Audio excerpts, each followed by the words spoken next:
intime Jésus, intime Jésus, mon ami intime Jésus, intime Jésus, mon ami intime Jésus, intime mon ami intime intime, intime, mon ami intime, intime, mon ami intime,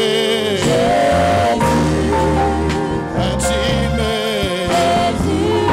mon ami fidèle, fidèle, mon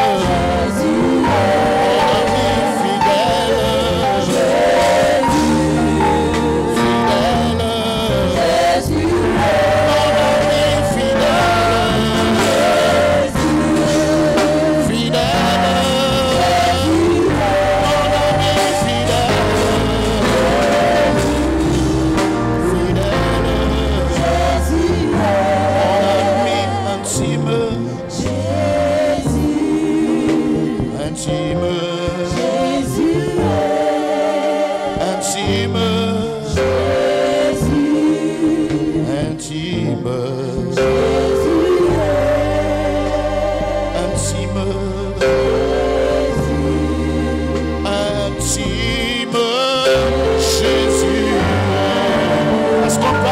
L'ami fidèle et tendre, l'ami qui ne déçoit jamais, l'ami qui n'abandonne jamais, l'ami qui ne trahit jamais.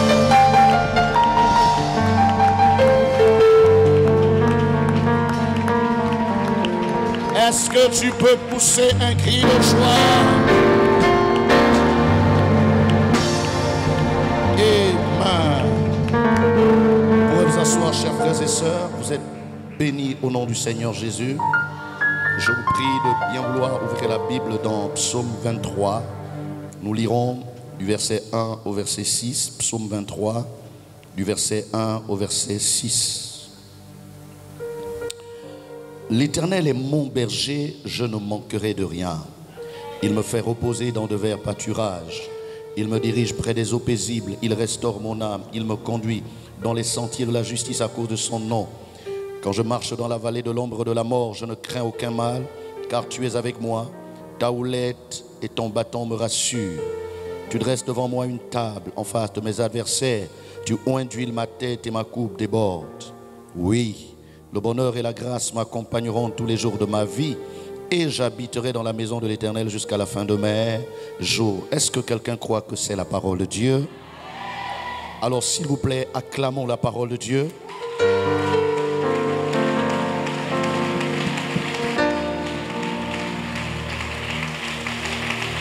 Dis à ton voisin, c'est ton jour de victoire. Non, dis-lui avec assurance, c'est ton jour de victoire. Vous savez, quand on parle de victoire, il faut déjà intégrer le fait qu'il n'y a pas de victoire sans combat. Alléluia. On ne triomphe pas là où il n'y a pas eu l'adversité. Il n'y a pas de célébration là où il n'y a pas eu d'opposition. La qualité de ton amen t'ouvre les yeux. Ce dimanche est un dimanche de victoire. Pas pour des inconnus, mais pour toi qui m'écoutes ce matin. Alors dis encore à ton voisin, ce dimanche est ton jour de victoire. Dis à celui qui est derrière toi, tu vas célébrer ta victoire pendant ce culte. Alors pendant que tu acclames le Seigneur, active la victoire de ton frère, la victoire de ta soeur. Et si tu crois en cette victoire, lève-toi et acclame pour ta victoire. Pousse un cri de joie. Pousse un cri de joie. Alléluia. Asseyez-vous, bien-aimés, chers amis. Ce dimanche, la présence de Dieu est parmi nous. Mais quand Dieu est là, il n'est pas là pour tout le monde. Il est là pour ceux qui savent profiter de sa présence. Il n'est pas là pour tout le monde. Il est là pour ceux qui donnent de la valeur à sa présence. Est-ce que quelqu'un m'entend ce matin? Dieu peut être là où 2 ou 3 sont rassemblés en son nom, mais c'est ce que tu fais de sa présence qui va déterminer la qualité de ta vie. Est-ce que je peux entendre ton amen? La première chose que tu dois savoir, si l'Éternel est ton berger, ça suppose que tu es censé être la brebis du Seigneur. Alors je te pose juste une question ce matin. Es-tu réellement la brebis du Seigneur? Ça ne suffit pas de dire amen. C'est une question à laquelle ton cœur doit répondre ce matin. Ne me dis pas, mais ça c'est évident puisque je suis là. Non. La Bible dit au ciel, Dieu a réuni les anges et il a tenu un conseil. Et pendant qu'il était en train d'échanger des stratégies sur les moyens d'améliorer le sort de l'homme sur la terre, un invité surprise apparaît et puis Dieu lui demande, toi tu sors d'où? Qu'est-ce que tu fais ici? Et cet invité surpris de dire, je reviens de la terre me promener et j'ai parcouru des endroits. Dieu lui dit, ah bon, c'est vrai que tu n'es pas la bienvenue, mais je veux quand même te poser la question. As-tu vu mon serviteur Job?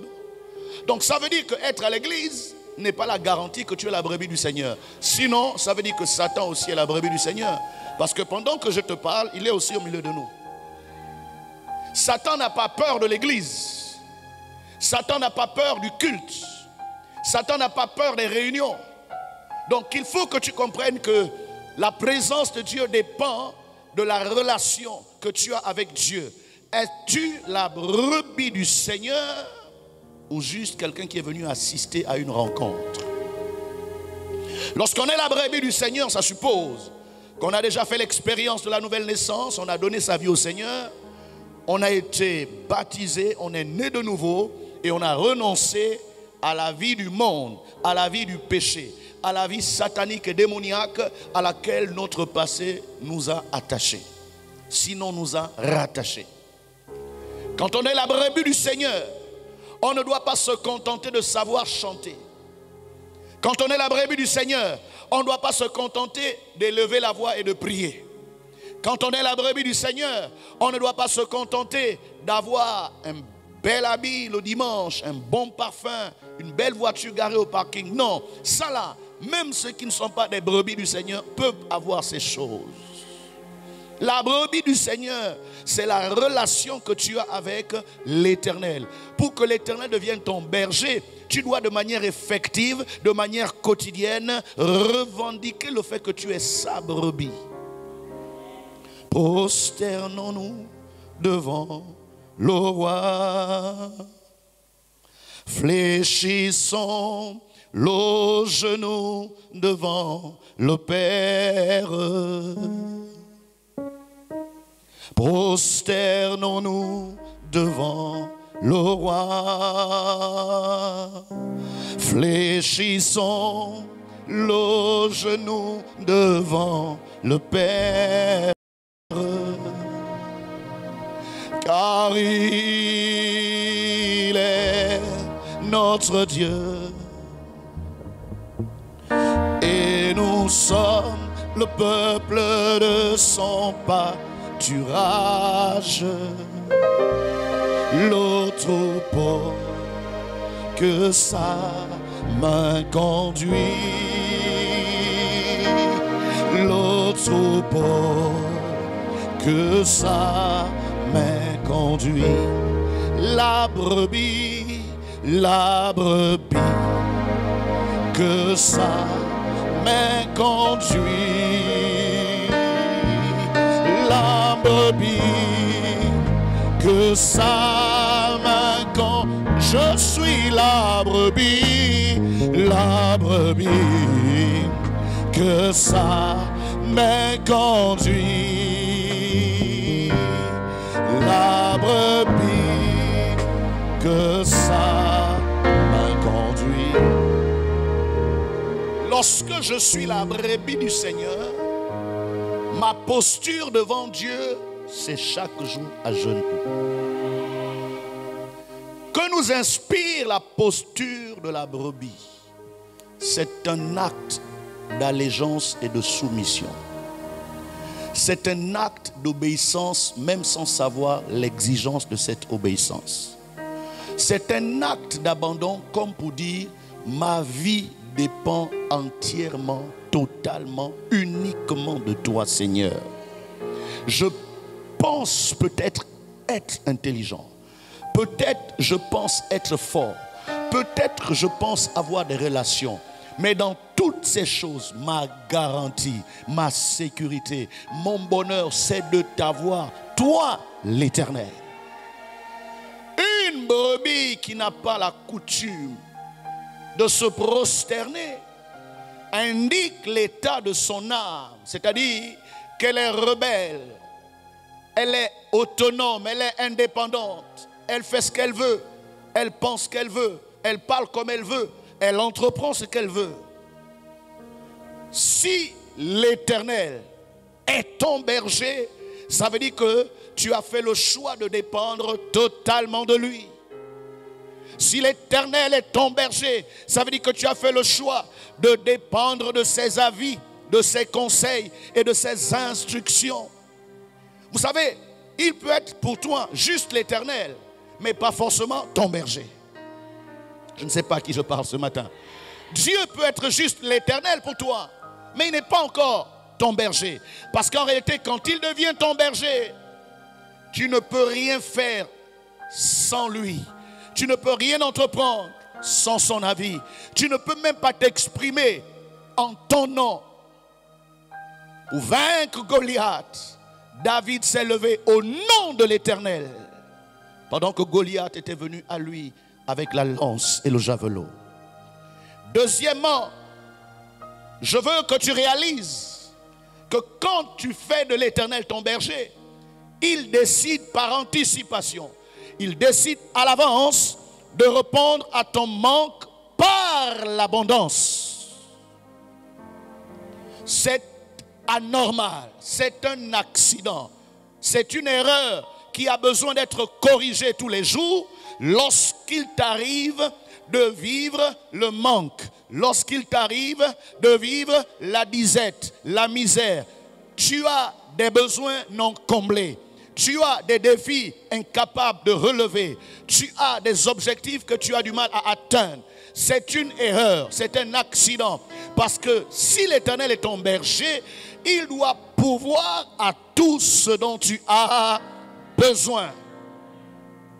Est-ce que ton amen peut réveiller quelqu'un ce matin? Est-ce que ton amen peut réveiller les anges ce matin? Quand l'Éternel devient ton berger, avant même que tu n'aies besoin, il a déjà programmé comment résoudre tes besoins. Il n'attend pas que tu sois dans le manque.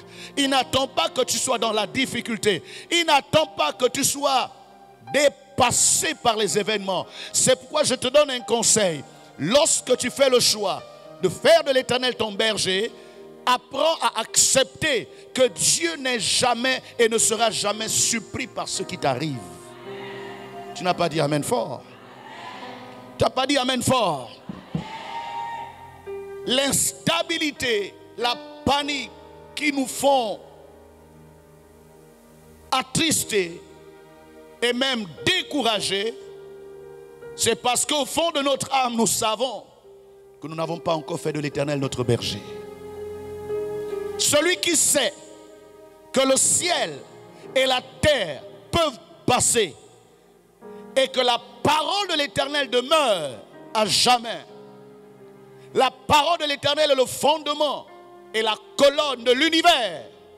Il ne tremble pas, il ne panique pas parce qu'on lui a annoncé une mauvaise nouvelle ou parce que les circonstances le combattent. Non, il dit ce combat n'est pas mon combat.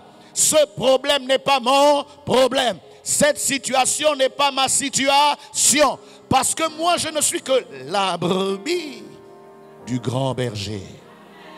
Ton amen est trop faible. Apprenons ce matin à accepter que Dieu n'est pas seulement l'Éternel, mais il est l'Éternel ton berger. Et s'il est vraiment ton berger, est-ce que c'est le berger qui se soucie de ce qu'il va manger? Non. Est-ce que c'est le berger qui se soucie de ce qu'il va boire? Non. Est-ce qu'un jour, plutôt, est-ce que la brebis a un jour imaginé où est-ce qu'elle va dormir? Est-ce que c'est la brebis qui imagine où est-ce qu'elle va voir de quoi se protéger des serpents et des loups? Non, ça c'est le travail du berger. L'Éternel est mon berger. Moi j'ai pris cette décision. Dès que j'ai donné ma vie à Dieu, j'ai décidé de faire de l'Éternel mon berger. Vous savez, on peut être chrétien, on peut être né de nouveau et choisir d'être nous-mêmes notre propre berger. Notre propre protecteur, notre propre pourvoyeur, notre propre sécurité. Être la réponse à nos propres questions. Mon Dieu, quel gâchis. Pourquoi venir à l'église si tu as la réponse à toutes tes questions? Il fallait rester dans le monde. On vient à l'église, on vient dans la maison de Dieu parce qu'on a reconnu nos limites. On a reconnu nos incapacités. On a reconnu nos manquements. On a reconnu nos faiblesses. On a reconnu que sans Dieu, nous ne pouvons rien faire. Jésus dit dans Jean 15, je suis le cep et vous êtes les sarments. Sans moi, vous n'êtes rien. Vous ne pouvez rien faire. C'est ça, avoir l'Éternel comme son berger. Quel que soit le manque que tu découvres aujourd'hui, Dieu l'avait déjà vu et avait déjà préparé quelque part dans le monde invisible la solution. Ce qui te déstabilise, c'est parce que tu n'es pas informé de l'existence de la solution. Et toi, tu ne vois que le problème. Toi, tu ne vois que la maladie. Toi, tu ne vois que la dette. Toi, tu ne vois que les acharnements, les attaques, les combats. Mais tu ne sais pas que dans tout cela, il a déjà préparé des oasis afin de te désaltérer au désert. Il a déjà préparé des rochers qui, pour la première fois, vont faire sortir de l'eau. Alors qu'en temps normal, un rocher ne fait pas sortir de l'eau. Il a déjà planifié que l'Éternel soit ton étendard et ta bannière. Lorsque des gens se lèveront pour t'attaquer, il lèvera la bannière et toi tu seras protégé. Et toi tu auras la victoire. Toi tu auras la victoire dans le nom de Jésus. Demande à ton frère, l'Éternel est-il ton berger? Non, non, non, parle à quelqu'un en le regardant dans les yeux, dis, est-ce que l'Éternel est ton berger? Vous savez, la Bible dit, il me fait reposer dans des verts pâturages. Le Saint-Esprit m'ouvre les yeux et je réalise qu'en réalité, la source du trouble dans ton cœur, la source de la panique, c'est deux choses. Soit l'absence de la parole, ou alors la présence exagérée des mauvaises paroles. Un chrétien qui a saturé, rempli son cœur de la parole, même s'il a envie de s'attrister, ce n'est pas possible. Même s'il a envie de pleurer, il ne peut pas pleurer. Parce que quelqu'un a dit dans Matthieu 11, 28, venez à moi, vous tous qui êtes fatigués, vous tous qui êtes chargés, et moi je vous donnerai le repos. Celui qui parle ici, on l'a décrit dans Jean 1 comme étant, au commencement était la parole. La parole était avec Dieu, et la parole était Dieu. Alors si Dieu qui est la parole me dit de venir à lui quand je suis fatigué et chargé, même si je voulais commencer à pleurer, pendant que j'approche de celui qui a dit qu'il a la solution, les larmes s'arrêteront de couler. On est humain, c'est sûr. On a des émotions, ça c'est vrai. Mais on n'est pas obligé de nous laisser aller. Justement parce que l'Éternel est notre berger. Il me conduit dans des verts pâturages. Quels sont les pâturages que tu mets dans ton cœur? Quel genre de message tu écoutes en semaine? Quelles sont les révélations qui t'alimentent? Qu'est-ce qui te motive à l'intérieur de toi? La Bible dit c'est de l'abondance du cœur que la bouche parle. Que la vie et la mort sont au pouvoir de la langue et que quiconque l'aime, il en mangera les fruits. Or, la qualité de ta confession dépend de la qualité de ce dont ton cœur est rempli. Si ton cœur est rempli des eaux qui sentent mauvais, ta bouche va sentir mauvais. Je connais un homme politique, paix à son âme, il n'est plus de ce monde, qui aimait dire en pleine réunion, moi je sais que je préfère ne pas parler parce que quand je parle, ma bouche sent mauvais. Ah bon, toi-même tu sais que quand tu parles, ta bouche sent mauvais et tu es fier. Un enfant de Dieu ne peut pas être fier d'être injurieux, d'être grossier, d'être menaçant, d'être méprisant. Un enfant de Dieu doit veiller sur sa bouche, sur sa langue, car de ta bouche doivent sortir des paroles de grâce assaisonnées de sel et qui donnent la vie à ceux qui l'écoutent. Donne-moi un amen qui te donne la vie. Donne-moi un amen qui te donne la vie. Si vraiment l'Éternel est ton berger, arrête de saturer ton cœur avec des pensées qui ne sont pas la parole de Dieu, avec des philosophies qui ne sont pas la parole de Dieu, avec des points de vue que même la Bible combat. Vous savez ce qui nous distrait en tant qu'enfants de Dieu? C'est que nous voulons faire plaisir à tout le monde. Quand je suis au milieu de chrétiens, je veux faire plaisir aux chrétiens. Quand je suis au milieu des charnels, je veux faire plaisir aux charnels. Quand je suis au milieu des spirituels, je veux jouer les spirituels. Et quand je suis au milieu des païens, je veux leur montrer que moi aussi je suis vous. Tu veux manger à toutes les tables, ça ne marche pas. Choisis ton camp. Si c'est l'Éternel qui est ton berger, arrête de manger n'importe quoi. Mange des vers pâturage. La qualité de ton alimentation détermine ta croissance et ta longévité sur la terre. Là, je parle de l'alimentation physique. Ce que tu manges détermine la manière dont tu crois, tu te développes et combien d'années tu vas vivre sur la terre. La vie est dans l'assiette. La vie n'est pas dans les médicaments. Le médicament essaie de corriger ta mauvaise manière de manger. Que tu le veuilles ou pas. Si tu n'as pas bien géré ta manière de manger, jusqu'à l'âge adulte, dès que tu as déjà la majorité, dès que tu as déjà plus de 18 ans, entre 18 ans et 30 ans, il y a une maladie qui va venir à toi sans forcer. C'est au minimum le diabète, c'est au minimum l'hypertension, c'est au minimum les problèmes cardiovasculaires. Pourquoi? Parce que ce que tu manges, malheureusement, est venu empoisonner le bon fonctionnement de ton corps. Et dans le monde spirituel, c'est la même chose. C'est pourquoi quand tu acceptes Jésus, tu dois faire attention aux pasteurs que tu écoutes, aux messages que tu écoutes, aux enseignements que tu écoutes, car ce n'est pas le bling bling qui donne la vie, c'est la profondeur qui appelle la profondeur. Ta manière d'acclamer, c'est comme si c'est moi que tu acclamais. Hein? Ne m'acclame pas, acclame Jésus. Si c'est Jésus que tu acclames, fais-le avec autorité et reçois la stabilité dans le choix de ton menu. Tu n'écouteras plus n'importe qui. Tu n'iras plus à n'importe quelle conférence. Tu n'iras plus à n'importe quel séminaire. Tu ne gaspilleras pas tes forfaits pour écouter n'importe quoi sur Internet. Donne-moi un amen de qualité. Il me fait reposer dans de verts pâturages. Les pâturages, c'est la parole. L'homme ne vivra pas de pain seulement, mais de toute parole qui sort de la bouche de Dieu. Qu'est-ce que tu écoutes? Oh, mais tout ça c'est Dieu, non? Mais il parlait de Jésus, non? Mais il a ouvert la Bible, non? Mais il a donné les versets. Je suis désolé. Le même plat qui a nourri les gens la veille, mal conservé, mal manipulé, peut t'empoisonner ou te donner une intoxication alimentaire. Un plat mal réchauffé peut te développer une maladie compliquée qui peut même faire en sorte qu'on t'opère. Oui, c'est la Bible. Oui, ce sont les versets bibliques. Mais attention, la manière de les manipuler peut soit te donner la vie ou la mort. Non, dimanche, moi, je prie Dieu et puis je décide que je vais aller à telle église selon que mon cœur me conduit. Tu es en danger. On ne va pas dans n'importe quelle église. Tu es en danger. Va dans une église où tu as la garantie que ce sont des verts pâturages.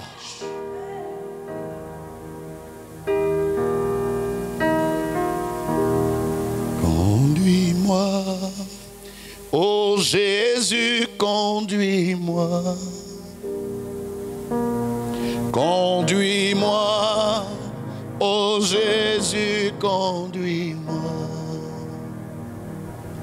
Chaque jour, chaque nuit, par la force du Saint-Esprit, conduis-moi, ô Jésus, conduis-moi. Le Saint-Esprit veut te conduire, mon ami. La Bible dit, l'Éternel est mon berger, je ne manquerai de rien. Il me fait reposer dans de verts pâturages.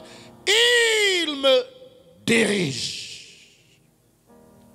Si je suis sa brebis, ça veut dire que je ne sais rien, c'est lui qui sait tout. Si je suis sa brebis, ça veut dire que je ne sais pas marcher parce que mes yeux ne me permettent pas de voir le danger qui est à 10 mètres. Mes yeux de brebis me permettent de voir seulement à 1 mètre. Or, la taille du berger lui permet de voir à 10 mètres, à 20 mètres. Lui voit le trou et le serpent avant moi. Donc, si je veux sortir pour manger, j'ai l'obligation de laisser qu'il me guide, qu'il me conduise. La Bible dit, ne sois pas sage à tes propres yeux. Crains Dieu et observe ses commandements. Se laisser guider par le Seigneur, c'est observer la parole de Dieu. Se laisser guider par le Seigneur, c'est appliquer la parole de Dieu. Se laisser conduire par le Seigneur, c'est obéir à la loi, y compris celle que tu n'aimes pas. C'est accepter d'être censuré. C'est accepter d'être redressé. C'est accepter d'être corrigé. Toute écriture est utile pour corriger, pour former, pour redresser, afin que l'homme de Dieu soit parfait et parvienne à la connaissance de la vérité et qu'il soit propre à toute bonne œuvre. Mes amis, l'église d'aujourd'hui a des problèmes parce qu'elle ne choisit que les bons versets.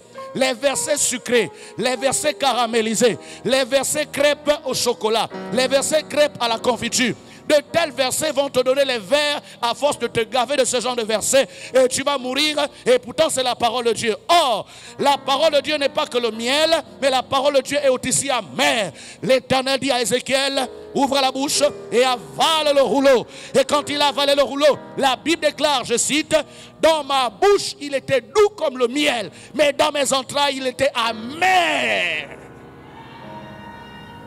Être conduit par Dieu, c'est être humble et accepter que tu ne sais pas tout. Quel que soit le nombre d'années dans l'église, dans le Seigneur, dans les choses de Dieu, tu ne connais pas tout. Écoute-moi bien. Le plus grand ennemi de ta santé spirituelle, c'est l'habitude aux choses de Dieu. Tu es tellement habitué aux choses de Dieu. Tu es tellement habitué à la Bible. Tu es tellement habitué aux prédications comme ce matin que quand un verset attire ton attention, tu dis non, je connais ça, je connais ça. Non, tu ne connais pas. Parce qu'en réalité, aucun verset n'est vrai à moins que tu n'en aies fait l'expérience. C'est vrai pour la Bible, mais ce n'est pas vrai pour toi. Quand la Bible dit, il nous a fait asseoir en Christ dans les lieux célestes, au-dessus de tout pouvoir, au-dessus de toute domination, au-dessus de toute principauté, au-dessus de tout nom qui se peut nommer non seulement dans le siècle présent, mais également dans le siècle à venir. Tu penses que ça parle de toi? Est-ce que toi-même, quand tu te vois là, tu es quelqu'un qui ressemble à quelqu'un qui est dans les lieux célestes? Tu es plutôt sur la terre. Tu marches comme un terrestre. Tu parles comme un terrestre. Tu manges comme un terrestre. Tu t'habilles comme un terrestre. Tu raisonnes comme un terrestre. Tu planifies ton avenir comme un terrestre. Ne dis pas, je suis assis dans les lieux célestes. Non, c'est vrai pour la Bible, mais ce n'est pas vrai pour toi. Donc, avant que la Bible ne soit la vérité pour toi, tu dois faire l'expérience de chaque verset que tu revendiques. On m'a appris à l'école biblique que tout ce qu'on vous enseigne, vous n'avez pas le droit de le prêcher avant que vous en ayez fait l'expérience personnelle. Vous savez, c'est facile de prendre la Bible, d'ouvrir et de commencer à prêcher. Ce n'est qu'un livre. On a besoin que la parole que tu prêches devienne d'abord chère en toi. Jusqu'à quel niveau as-tu expérimenté ce que tu prêches? Si tu ne l'as pas encore expérimenté, laisse ça. Parle d'autre chose. Demande à ton voisin, est-ce que tu es vraiment la brebis du Seigneur? Non, ta manière de parler là, c'est comme si toi-même tu ne te sens même plus la brebis du Seigneur. Toi-même déjà tu doutes, tu te demandes, est-ce que vraiment... Non, demande à ton voisin, es-tu vraiment la brebis du Seigneur? Tu ne sors pas de ce culte avant d'avoir répondu correctement, sincèrement à cette question. Si tu es la brebis du Seigneur, tu dois accepter qu'il te conduise. Or, celui qui te conduit ne demande pas ton avis. Et il ne change pas la direction parce que tu as dit non, je ne veux pas aller là-bas. Il t'impose là où tu dois aller parce que c'est lui qui sait ce dont tu as réellement besoin. Est-ce que tu peux acclamer la parole de Dieu? Je suis en train de dire à l'église, c'est fini la vie des grooves. Les grooves chrétiens. Séminaire de ceci. Brrr. Conférence de ceci. Brrr. Quand tu sors de là, tu ne deviens même plus païen que tu ne l'étais avant. Dieu n'a pas besoin des grooveurs. Dieu cherche des disciples. Dieu cherche des brebis qui ont décidé d'avoir une attitude d'acceptation de la parole, même quand ça ne les arrange pas. Même quand ça les dérange. Même quand ça fait mal. Vous savez, je vous ai toujours dit, j'ai un contrat avec la vérité. Même quand ça me condamne moi-même, je suis obligé de prêcher la vérité. Ce n'est pas parce que ça me dérange que je vais trafiquer la parole de Dieu. Jésus-Christ dit, personne n'a le droit d'enlever un iota du livre de la loi, ni d'ajouter. Quand tu le fais, tu enlèves une part de l'arbre de vie. Je parle à quelqu'un. La brebis accepte d'être conduite. La brebis accepte d'être dirigée. La brebis ne fait pas les humeurs. Les Camerounais disent qu'il ne faut pas faire le comportement. On te parle, tu tords ta bouche comme une canne à sucre qu'on a prêchée. Ton visage devient comme la cabine de la Mercedes camion. 2 V ici, 2 V là. Parce que tu ne voulais pas entendre ça. Comment on peut me dire ça? Non, dans l'église là, il n'y a pas l'amour. Le pasteur ne veut pas se mettre à ma place. On t'a dit que je suis là pour me mettre à ta place. Chacun à sa place. Oh, dis chacun doit être à sa place. Pourquoi tu veux que je me mette à ta place? Ce que toi tu dois faire, ce n'est pas ce que moi je dois faire. Parce que ce que Dieu me demande de faire, tu ne pourras jamais, même en rêve, tu ne peux pas le faire.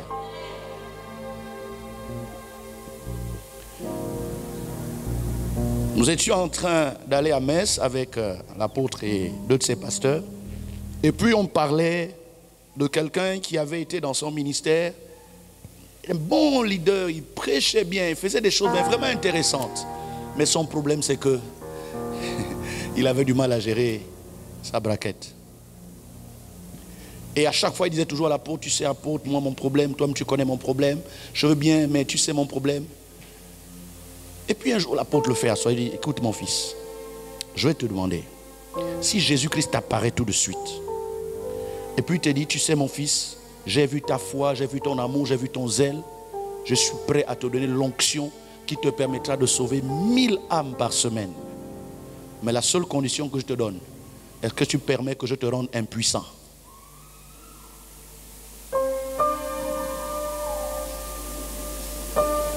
Apôtre, comment tu peux dire ça? Et l'apôtre lui a encore demandé, est-ce que tu accepterais que Jésus te rende impuissant si c'est pour gagner des âmes? Il dit non, toi aussi apôtre, comment tu peux dire ça? Ça quand même, non. Bon, c'est-à-dire que je vais essayer de négocier avec le Seigneur. Le Seigneur, si le Seigneur dit c'est non négociable, c'est à prendre ou à laisser, est-ce que tu peux accepter? Vous savez, quand on vient à l'église, on dit amen, prêche, dis tout. Mais est-ce qu'on est vraiment prêt à payer le prix? Je n'ai pas dit que les gens vont devenir impuissants. Je suis en train d'attirer ton attention sur le fait que là où le Seigneur te conduit, parfois ça ne t'arrange pas. Est-ce que tu peux accepter d'être insensible aux beautés des gazelles autour de toi? Parce que tu es concentré sur l'objectif lié à ton ministère.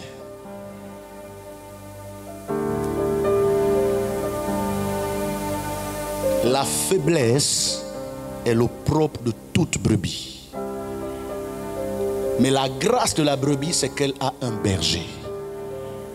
Parce que Dieu sait justement que tu as des faiblesses, alors il t'impose les chemins que tu n'aimes pas pour t'éviter de subir tes faiblesses.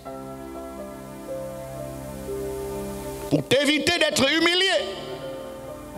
Pour t'éviter d'être retardé. Pendant que je suis en train de parler, il y a des gens qui auraient dû être déjà des ingénieurs. Certains auraient dû être des médecins, des architectes. D'autres auraient dû être des députés, des sénateurs à l'Assemblée nationale du Gabon. D'autres auraient pu être déjà des dirigeants de banques ou des directeurs d'agences qui font des transactions commerciales ou financières. Pendant que je parle, il y a des gens qui auraient dû déjà être à la tête de 2 ou 3 églises au Gabon et à l'étranger. Mais qu'est-ce qui n'a pas marché? Parce que tu as refusé d'être conduit. Tu te conduis toi-même. Tu ne veux pas être conduit. Tu es là, présent ce lieu. Père, je t'adore. Père, je t'adore. Tu es là, agissant en ce lieu. Père, je t'adore. Père, je t'adore. Et créateur, faiseur de miracles, tu tiens tes promesses, lumière dans les ténèbres. Mon Dieu, c'est ce que tu es. Créateur, faiseur de miracles, tu tiens tes promesses, lumière dans les ténèbres. Mon Dieu, c'est ce que tu es. Créateur, créateur, faiseur de miracles, tu tiens tes promesses, lumière dans les ténèbres. Mon Dieu, c'est ce que tu... Bien-aimés, acceptons d'être guidés. Et je vous garantis que ce n'est pas toujours facile. C'est peut-être difficile, mais ce n'est pas impossible. Dans mon pays, depuis quelques années, le gouvernement, les politiques publiques se battent pour essayer de pousser tout le monde à l'entrepreneuriat, à faire des business, à faire le commerce, à créer des entreprises, à ne plus trop attendre qu'on t'emploie. Mais parallèlement à ça, il n'y a pas toujours eu ce que j'appelle le suivi. Ce qui fait que les entreprises naissent tous les jours par centaines, mais elles meurent à plus de 60% avant 3 ans. Ce n'est pas moi qui le dis, ce sont des statistiques officielles. Les gens ont les NIF, ils ont la fiche circuit, ils ont tout, ils ont même un local. Mais le petit capital qu'ils avaient finit rien que dans le loyer. Parce que la start-up n'a pas eu le temps de se développer. Et puis je me suis posé la question de savoir, mais c'est dû à quoi? Pourquoi les étrangers, ils prospèrent sans des grands papiers et les gens qui ont des gros diplômes ont du mal à prospérer? Qu'est-ce qui n'a pas marché? J'ai compris que c'est une vie, c'est un style, c'est un système auquel nous n'étions pas habitués depuis les indépendances. Nous, on nous a habitués au bureau, on nous a habitués aux 25, on nous a habitués aux subventions, on nous a habitués à l'aide de l'État. Donc, quand tu rentres là-dedans, tu as besoin d'être coaché. Le vrai problème, c'est que beaucoup, dès qu'ils ont créé, ils ont choisi d'être autonomes en tout et pour tout. Ce n'est pas parce que tu as créé que tu dois être toi-même ton propre Dieu.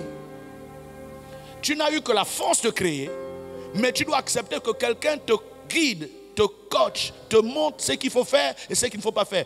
Il faut même accepter que, puisque tu ne peux pas encore t'offrir le fait d'embaucher un comptable, accepte qu'un cabinet fasse la comptabilité pour toi. Accepte que quelqu'un recrute pour toi. Accepte que quelqu'un fasse le commercial pour toi. Jusqu'à ce que de toi qui est le PDG plus la seule secrétaire que tu as, que vous ayez les moyens de commencer à embaucher 1 personne, 2 personnes. Mais dès qu'un Gabonais a créé l'entreprise, toute la famille est déjà... Parce que tu n'es pas guidé. Parce que tu n'es pas conduit. Si tu te conduis toi-même, tu vas forcément te casser la tête. Parce que tu le veuilles ou pas, l'appétit est une vertu humaine. Dès que tu vois l'argent, tu penses que c'est ton argent. Ce n'est pas ton argent, c'est l'argent de l'entreprise. Et c'est parce que tu penses que c'est ton argent que tu refuses qu'on te dise comment tu dois l'utiliser. Je n'ai fait qu'ouvrir une parenthèse. Tu as besoin d'être conduit. Donne-moi ton amen. Donne-moi un meilleur amen. Parce que je suis la brebis du Seigneur, Dieu veut prendre soin de moi. La Bible dit, il restaure mon âme. Ça veut donc dire que, en réalité, le problème de la victoire du chrétien, ce ne sont pas les problèmes et les difficultés qu'il rencontre étant chrétien, mais c'est le passif. Ce sont les séquelles, ce sont les plaies ouvertes et saignantes, des blessures qui ont été causées des années et des années dans le passé.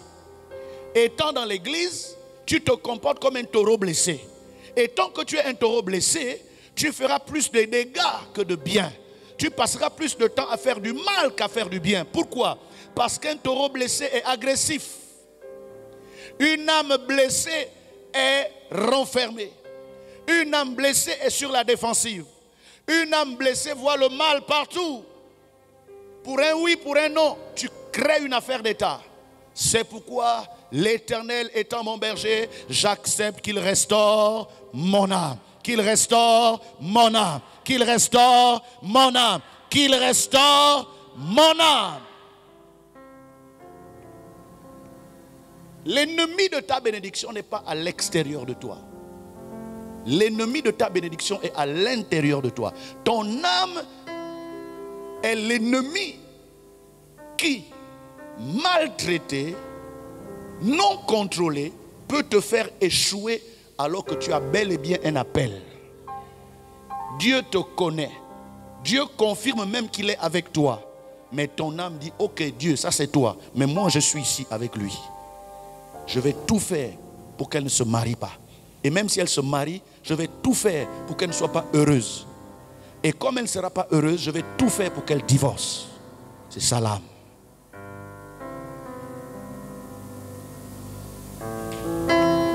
Dieu ne peut pas t'utiliser pour donner le lait et la laine alors que tu es encore frustré.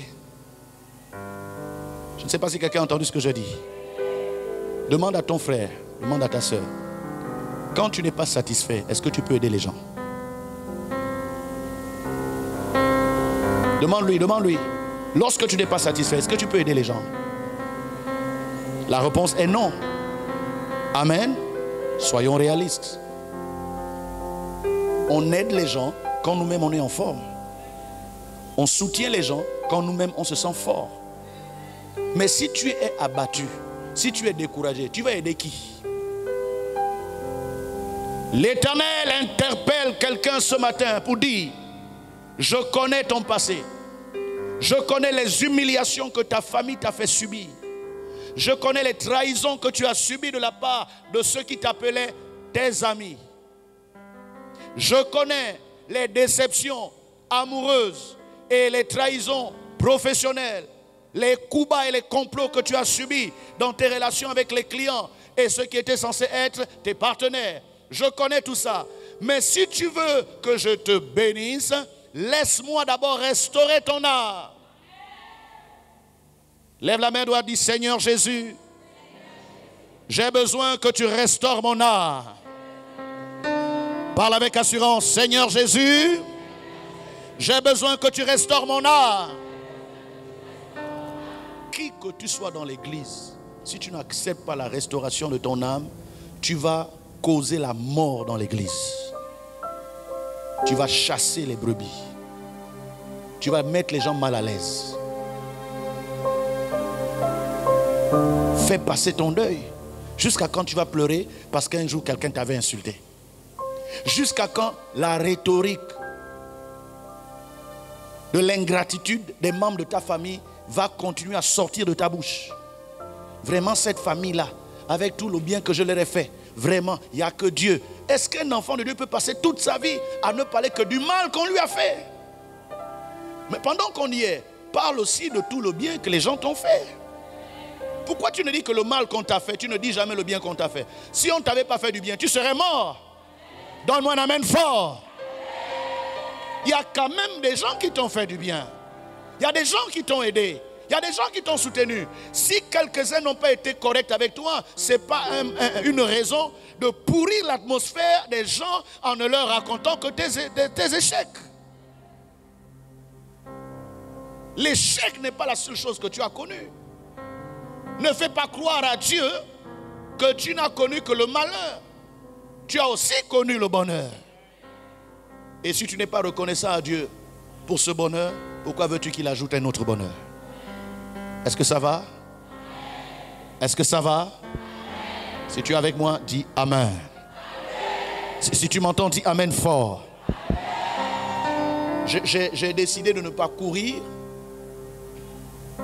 Et je sens dans mon esprit que je reviendrai sur ce message dimanche prochain. Rien ne sert de multiplier les points ou les thèmes. Mon objectif, c'est qu'après m'avoir écouté, que quelque chose change dans ta vie. Est-ce que tu veux changer? Est-ce que tu es prêt à changer? Alors, j'ai partagé quelques points. J'ai posé la question, es-tu la brebis du Seigneur? C'est toi qui as la réponse. Je t'ai demandé, si Dieu doit répondre à ton manque, est-ce qu'il répond par la fatalité ou bien il répond par l'abondance? La Bible dit, l'Éternel est mon berger, je ne manquerai de rien. Donc, oui, papa, si tu savais, il faut que je te rencontre, il faut que je t'explique mon problème. Tu n'as même pas besoin de m'expliquer ton problème, parce qu'en réalité, si l'Éternel est ton berger, devant le problème que tu m'expliquais là, la réponse de Dieu ne va jamais changer. Il te propose l'abondance. J'ai dit, il te propose l'abondance. J'ai dit, il te propose l'abondance. Si tu me dis Amen, reçois l'abondance. Dieu ne veut pas te donner le repos par l'argent ou par l'augmentation des richesses. Dieu veut te donner le repos par la parole. Car beaucoup de gens ont eu l'argent avant toi, mais ils sont toujours troublés. Mais celui qui a la parole, avec ou sans argent, il est heureux.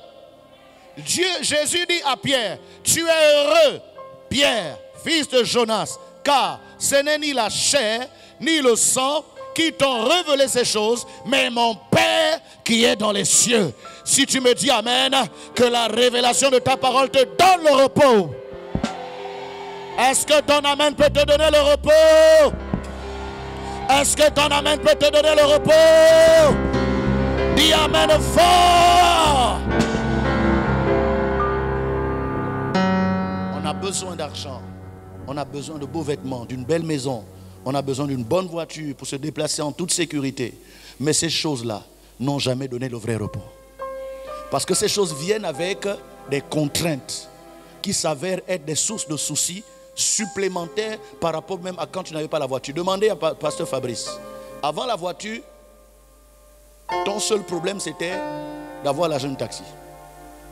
Mais depuis que tu as la voiture, ton seul problème, c'est pas seulement l'argent de taxi. Maintenant, tu as plusieurs problèmes. L'argent du carburant, l'argent de l'huile du moteur, l'assurance, la visite technique. Alléluia. Ensuite, chaque fois qu'il y a un bruit, tu vas au garage. Le mécanicien, comme il sait que tu ne connais rien, il te dit qu'on doit changer les amortisseurs. Quand tu pars, il ne change pas l'amortisseur, mais il peint l'amortisseur. Mais tu as déjà dépensé. Quand tu vois que tu n'es plus satisfait, tu changes. Le nouveau dit, il sent que je vais gagner l'argent avec celui-là. En fait, quand tu as la voiture, tu as d'autres problèmes. Est-ce que je parle à quelqu'un? Quand tu es locataire, tu dépenses seulement 100 000 par mois. Et quand tu as une maison de 100 000 par mois, généralement les unités tournent autour de 20-30 000. L'eau peut-être 5 000. Mais quand tu bâtis ta maison de 4 chambres, sans compter la maison du gardien, rien que le courant, tu es déjà à 100 000. Amen. Quand tu ajoutes l'eau, quand tu ajoutes une ménagère, parce que ta femme n'est pas esclave pour casser le dos et faire le ménage dans une grande maison. Quand tu mets la ménagère et puis le chauffeur, tu te retrouves avec des dépenses multipliées par 3. Et pourtant tu croyais chercher le repos en ayant une maison. C'est pour te dire qu'on a besoin de ces choses, mais ce ne sont pas ces choses qui peuvent nous donner le repos. Je persiste et je signe, c'est l'Éternel qui te donnera le repos. C'est l'Éternel qui te donnera le repos. C'est l'Éternel qui te donnera le repos. Si tu me dis Amen, tu as déjà le repos.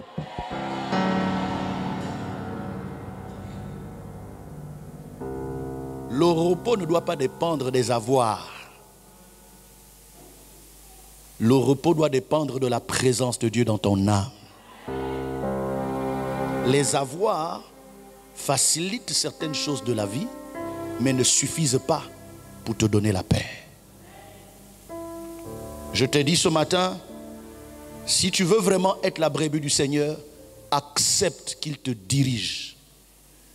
Ce matin, alors que nous étions encore dans notre quartier, qui a des routes extraordinaires, merveilleuses. Alléluia. Une voiture vient, on doit se croiser. D'après le code Rousseau, il doit rester de son côté. Moi, je suis de mon côté. Mais comme la route est parfaite, il vient de mon côté. Et puis ma femme me dit, fais comme ça, va ici.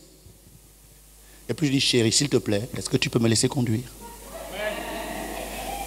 Après elle me dit, ok, merci de m'avoir dit poliment, évite de me déranger.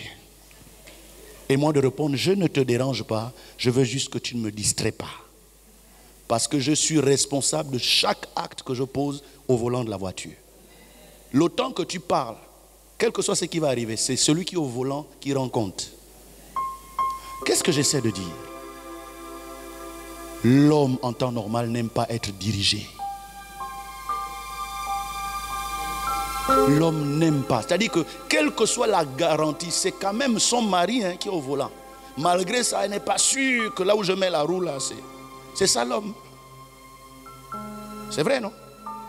Est-ce qu'il y a des chauffeurs dans la salle? Rares sont les chauffeurs qui dorment pendant que quelqu'un d'autre prend le volant. Hein? On n'est jamais sûr que l'autre va... Alléluia. C'est difficile. Ça fait mal. Tu aurais voulu qu'on passe plutôt par ici. Mais on te fait passer par le contraire de ce que tu aurais voulu. Accepte ça. Ça veut dire que vraiment l'Éternel est ton berger. Chacun de nous a un point de vue. Et ton point de vue n'est pas idiot. Mais parce que l'Éternel est ton berger, accepte le point de vue de l'Éternel. Est-ce que je parle à quelqu'un? Ne pas prendre en compte ton point de vue ne veut pas dire que tu as tort. Ça veut juste dire que c'est l'Éternel qui est ton berger. Est-ce que tu peux acclamer la parole de Dieu?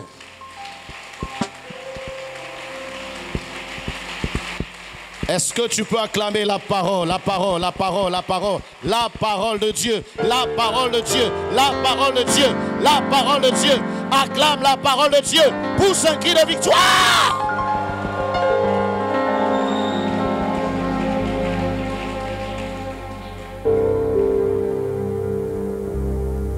Accepte que Dieu prenne soin de ton âme. J'ai remarqué que la source de l'hypocrisie de l'homme, c'est parce que l'homme est tellement orgueilleux, vaniteux, il veut toujours se faire passer pour ce qu'il n'aime pas, qu'il prend plus d'efforts à cacher ses vrais problèmes qu'à permettre qu'on traite ses problèmes. Voyez-vous, nous tous, en venant ce matin, nous avons fait l'effort de mettre une tenue convenable. On a bien ciré notre chaussure. Si on avait même un parfum caché quelque part, on s'est battu pour le mettre.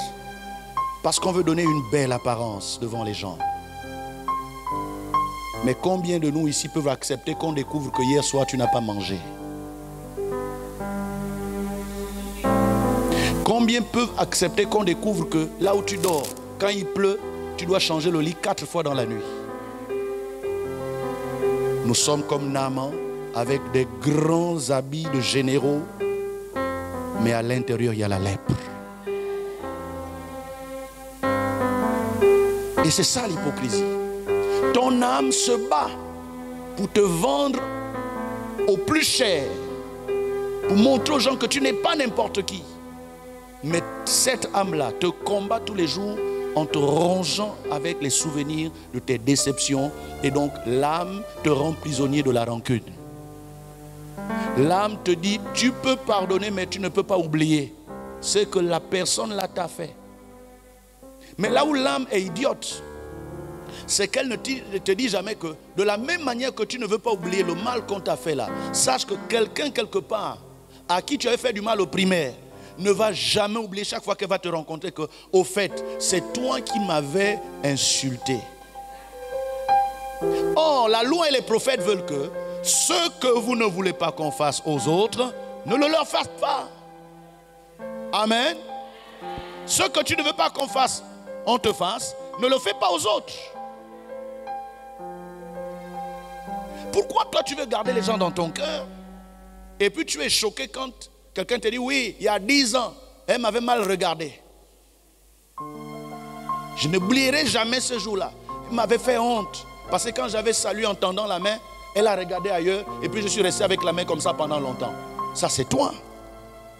Parce que ton âme veut te faire croire que ce qu'on t'a fait est tellement grave. Accepte que l'Éternel restaure ton âme. Je t'ai dit ce matin, et je termine avec ça,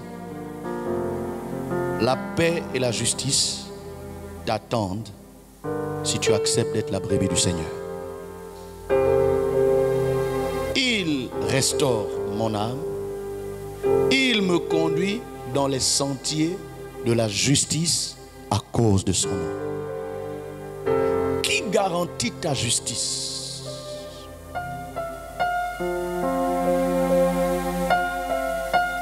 Qui garantit ta paix? Tu as fait beaucoup de choses. Comme je l'ai démontré, tu peux avoir beaucoup d'argent, tu peux connaître des grandes personnalités, mais ce n'est pas ce qui garantit ta paix.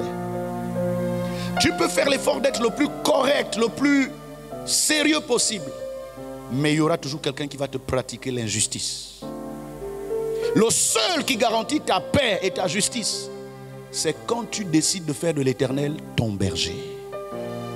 C'est pourquoi il dit dans la parole, à moi la vengeance, à moi seul la rétribution. Non, comme tel m'a fait ça. En tout cas, il va me sentir. Moi aussi j'ai des relations. Une guerre, ce que beaucoup ne savent pas. Lorsqu'une guerre commence, jusqu'au retour de Christ, elle ne finira jamais. Je t'explique. Quand il y a guerre, vous commencez à vous tuer. Et le côté qui sent qu'il a perdu trop de personnes se bat pour signer une trêve. Et puis il y a les réconciliations. Le problème c'est que parmi les personnes qui ont été tuées dans les deux camps, ils ont aussi des enfants qui ont vu comment on a tué leurs parents. Et ils ont grandi avec ça. Et le projet, le plan de vie de chacun de ces enfants, c'est quand je serai un jour grand, je vais venger ma mère. Quand je serai un jour grand, je vais venger mon frère. Écoutez, les gens ne savent pas de quoi ils parlent. Quand chaque jour, ils sont toujours en train de rappeler, oui, en 2009, il y a eu ceci, en 2016, il y a eu ceci. Est-ce qu'ils réalisent qu'ils sont en train de donner de la force, du carburant à des démons dangereux? La rancune et la haine sont les esprits qui alimentent l'esprit de guerre. On peut cesser de tirer, mais la guerre prend une autre formule.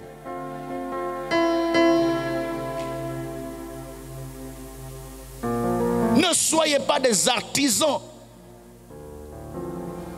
de la division, de la haine. Des gens qui rappellent toujours les fautes, qui rappellent toujours le mal qui a été fait. En le faisant, vous êtes comptable des violences, pas seulement d'aujourd'hui, mais il y a des violences qui arriveront dans 20 ans à cause de votre discours. Que les émotions et les frustrations ne soient pas un programme de société.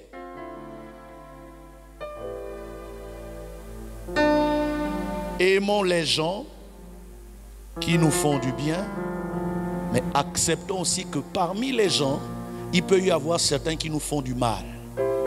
Et s'ils nous ont fait du mal, la meilleure des choses à faire, la meilleure vengeance, c'est de les pardonner. Pourquoi? Parce que continuer à ressasser le mal qui t'a été fait, c'est empoisonner l'avenir de tes enfants et des enfants de ton ennemi. Tôt ou tard, les couteaux vont sortir. Et je vous ai dit que la guerre prend une autre forme. Pourquoi? Il y a des gens qui sont calmes là, qui ne parlent pas beaucoup là. Faites attention à eux. J'ai dit quoi? Les gens qui semblent calmes là, qui font comme si tout va bien, ils sont des maboules quoi. Non, lui ne se fasse jamais. Attention, ils sont dangereux. Pourquoi? Parce que eux, ils ruminent de manière intelligente un plan. Il dit le jour où je serai directeur, Dès que je sens que dans les dossiers des gens qui veulent rentrer, il y a le nom de quelqu'un qui ressemble à celui qui m'a fait du mal, ou bien qui avait fait du mal à mon parent, je vais tout faire pour pourrir la vie à son enfant. Et toi, tu es là, tu ne sais pas pourquoi depuis 10 ans, ton dossier d'intégration n'a jamais abouti. Mes amis, le président n'est pas partout. Dans l'administration, les vrais chefs, c'est celui qu'on appelle le chef de service. Avant que le ministre fasse quoi que ce soit, avant que le secrétaire général, le directeur général, le vrai commandant, c'est le chef de service. Mais si le chef de service que tu méprises là est le parent de celui à qui on a fait du mal, regardez un peu les conséquences. Pardonnez et il vous sera pardonné. Est-ce qu'on peut se mettre debout?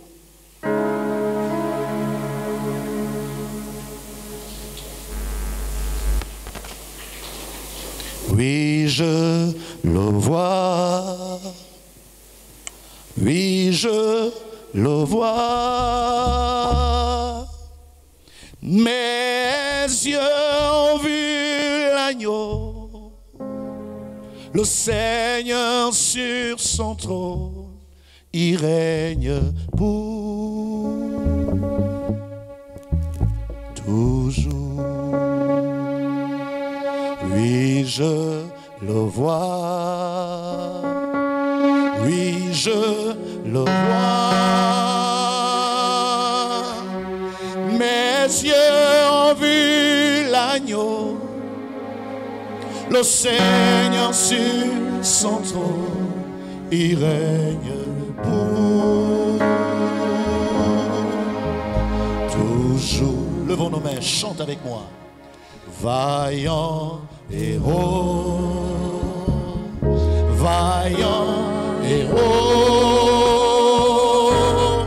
mes yeux ont vu l'agneau, le Seigneur sur son trône, il règne toujours. Oui, je le vois, chante avec moi. Oui, je le vois.